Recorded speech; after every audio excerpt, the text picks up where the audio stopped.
Assalamu alaikum, barkanmu da warhaka. Sannunmu da sake saduwa da ku a sabon shiri namu na IBN Tech TV, inda a bidiyon mu da ya wuce wannan application din na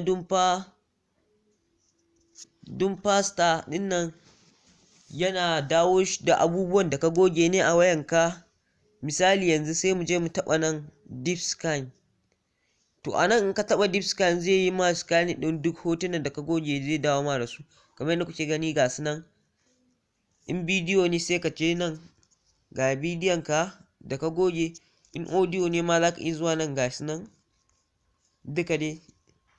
Misali yanzu idan ka taɓa nan ga nan ya ce maka all, sai ka taɓa videos, zai kawo ka bidiyon da ka dawo da su.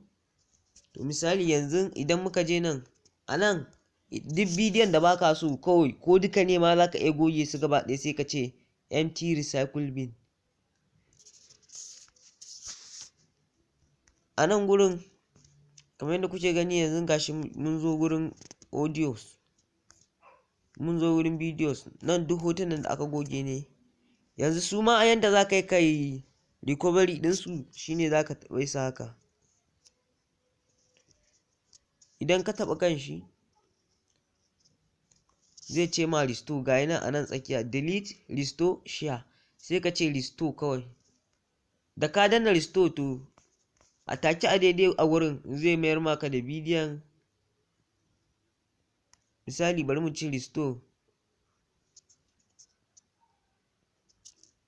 mu ce restore. Da ka ce restore wannan sai an biya kuɗi. To akwai na free ɗin shi da za ka iya restore ɗin bidiyon duk da ka goge ba tare da wata matsala ba. Mun gode, kada ku manta da subscribing da liking da sharing.